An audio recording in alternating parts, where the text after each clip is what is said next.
तो आज की इस वीडियो के अंदर हम बैटल ऑफ मैजिशियन कराने वाले हैं। तो वैसे मैंने बैटल ऑफ का एक सीरीज स्टार्ट किया जिसपे मैंने एक दो वीडियो पहले ही बना चुकी है, तो जिसका लिंक आपको डिस्क्रिप्शन में मिल जाएगा या फिर वीडियो के लास्ट में आपको खुद ही शो हो जाएगा।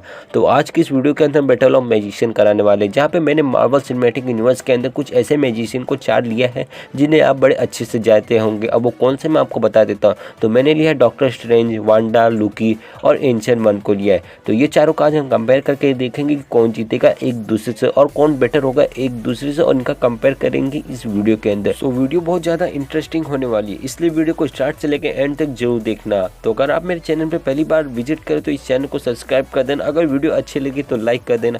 तो बिना किसी देरी के चलिए इस वीडियो को स्टार्ट करते हैं। इनका कंपेयर स्टार्ट करने से सबसे पहले मैं आपको इनकी कुछ बेसिक पावर्स बता दूंगा ताकि आपके माइंड में इनकी पावर अच्छे से रिफ्रेश हो जाए।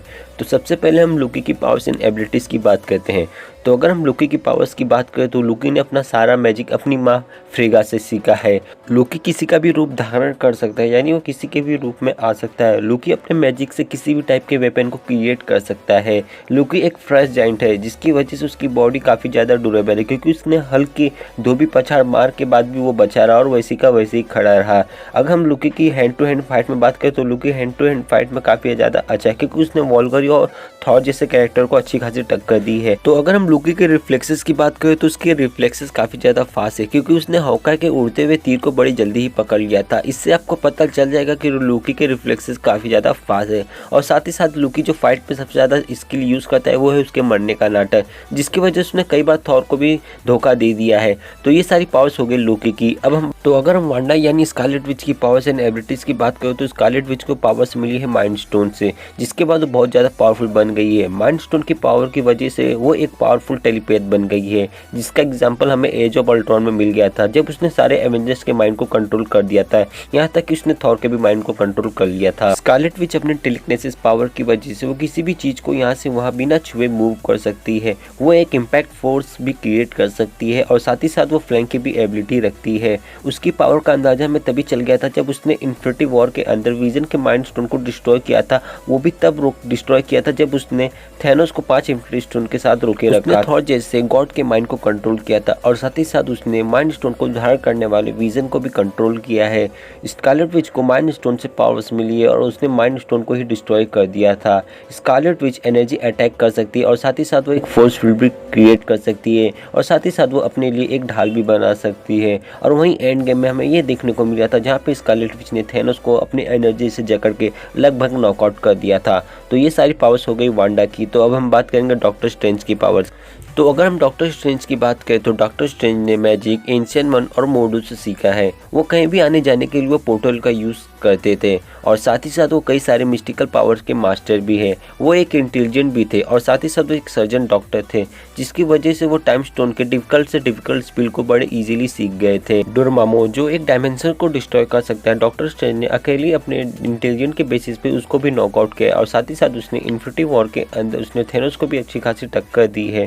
वो अपने लिए एनर्जी शील्ड भी जनरेट कर सकते हैं और साथ ही साथ उनके पास एक क्लॉक है जो उनकी हेल्प करता है और वक्त आने पर वो क्लॉक अपने मन के हिसाब से भी फैसले ले सकता है डॉक्टर स्ट्रेंज को अपने बचाने के लिए। डॉक्टर स्ट्रेंज एस्ट्रल फॉर्म भी क्रिएट कर सकते हैं, जिसकी वजह से वो अपने बॉडी को यूज किए बिना फाइट कर सकते हैं और साथ ही साथ डॉक्टर स्ट्रेंज अपने मल्टीपल इल्यूजन भी बना सकते हैं। तो अगर हम एंशिएंट वन की पावर्स एंड एबिलिटीज की बात करें तो एंशिएंट वन कई सेंचुरी तक सॉर्सरर सुप्रीम और मास्टर ऑफ मिस्टिकल आर्ट की लेजेंड रह चुकी है, जिसकी वजह से उनके पास हर तरह के मैजिक की पावर्स का नॉलेज है, जिसके दम पर वो अपने रियलिटी को बहुत सारे विलन से बचा के रखती है। एंशिएंट वन स्पेल का यूज करके अपने वो एनर्जी शील्ड और साथ ही साथ वेपन भी बना सकती है। क्लिंग रिंग का यूज करके वो टेलीपोर्टेशन पोर्टल भी बना सकती है और वो किसी के भी सोल को बिना छुए या फिर बिना हिलाए उसको कई सारे डायमेंशन में भी ट्रेवल करा सकती है। वो किसी के भी सोल को बिना छुए उसको कई सारे डायमेंशन में ट्रेवल भी करा सकती है, उसको बिना हिलाए। उनके पावर का अंदाजा हमें तभी चल गया था जब उन्होंने बिना स्लिंग रिंग के मिरर डायमेंशन को ओपन कर दिया था। वो अपने खुद को सोल को अपने बॉडी से अलग कर सकती है और साथ ही साथ वो दूसरे के भी बॉडी से उसके सोल को अलग कर सकती है और डार्क एनर्जी को मैनिपुलेट कर सकती है और साथ ही साथ वो मिरर डायमेंशन में भी रियलिटी को चेंज कर सकती है।